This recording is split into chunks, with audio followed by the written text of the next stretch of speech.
Mr. Paul Dyster. Give him a nice round of applause. Thanks very much, Lou. It's not one of the passages that I could locate for you exactly. There are a few of those, right? Some of my favorites. But I know that somewhere in the Bible that it says if you have a bright light, you don't put it under a bushel basket, right? Well, we here in Niagara Falls have a fantastic music culture that now stretches back for several generations.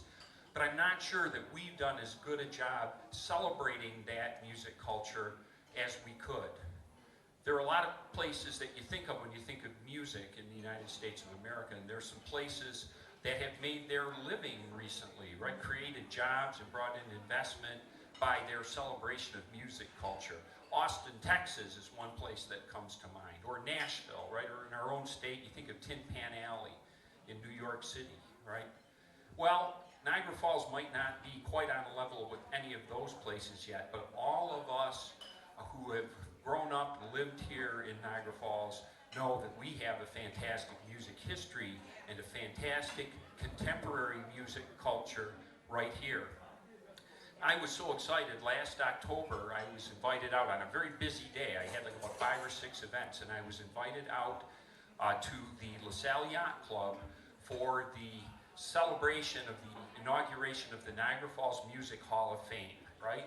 So in my mind someplace, I'm thinking, I'm going to show out up at the yacht club there, and there's going to be about 24 people there. There'll be a bunch of old-timer guys that I know from, bands that I used to hang around with in the 60s and 70s. We're going to have a couple beers and then go home, right? So I'm pulling up to the yacht club, and I realize I'm going to have to park 4 or 5 blocks away. I was parked, I think, on 68th Street, 3 blocks on the other side of Buffalo Avenue, because that place was absolutely mobbed with people who were there to celebrate the fantastic music culture here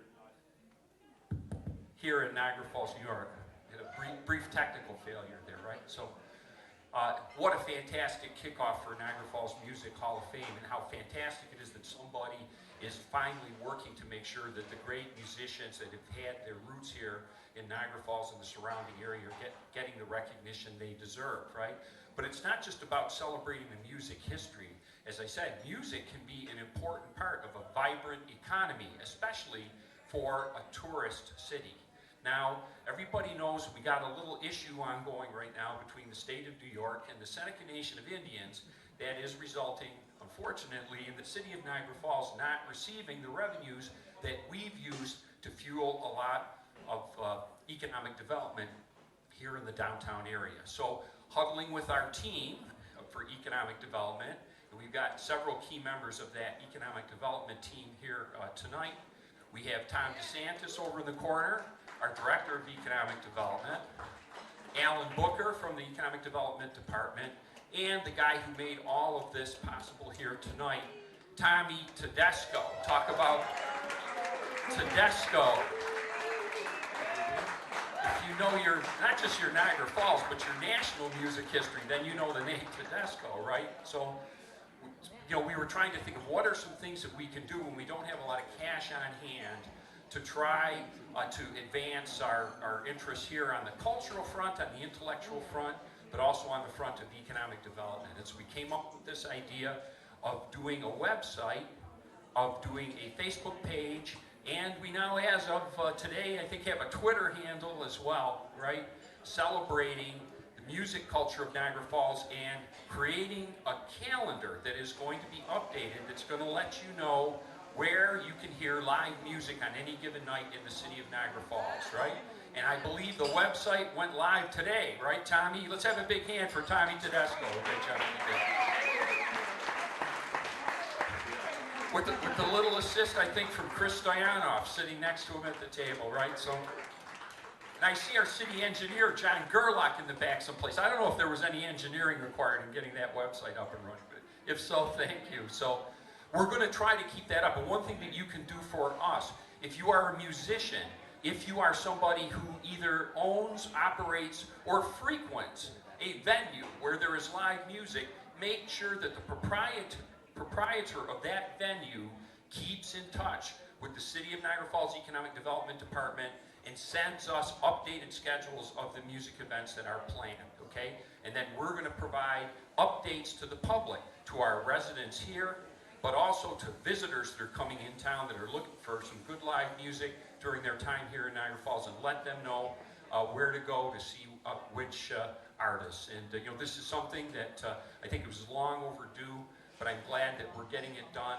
And you know, just looking at the Facebook page last night, man, there was a lot of really, really great music right here in Niagara Falls. And you folks all know that. That's why you're here tonight, right? So I just came from the green room, right, where I walked in there and I realized the last time I was in there, you talk about Niagara Falls music history, we were presenting the key to the city for his work raising money for the Lake Ontario Waterkeeper organization to a musician from Canada. You might have heard his name before. He recently passed away. His name's Gord Downey of the Tragically Hip, right? What a fantastic music legend he is, right? The Tragically Hip are so popular in our region that one of the great regional bands here in the Western New York area is a band that plays Tragically Hip music called Strictly Hip, right? And the Strictly Hip themselves have this huge, fantastic following.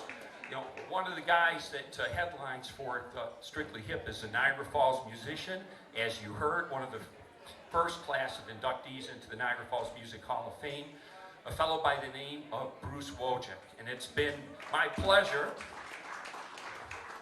to follow him around the city of Niagara Falls and various other places in Western New York to take the opportunity to see him play, and that's been a very, very great pleasure.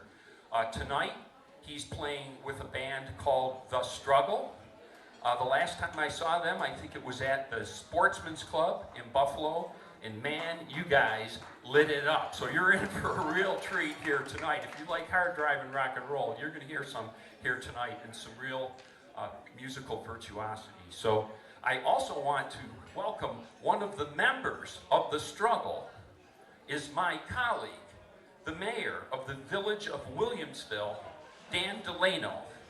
It's for real. I have his business card right here to prove it. Dan, welcome to Niagara Falls. From mayor to mayor. I play a little bit of keyboards, but I'm not in the class with you guys, right? So, ladies and gentlemen, thank you very much for coming out here tonight once again. Thanks and congratulations to our Economic Development Department, and especially to Tommy Tedesco. This was his baby. It looks like we've just been joined by a member of the Niagara Falls City Council. Councilman Kennedy, thank you for coming here this evening.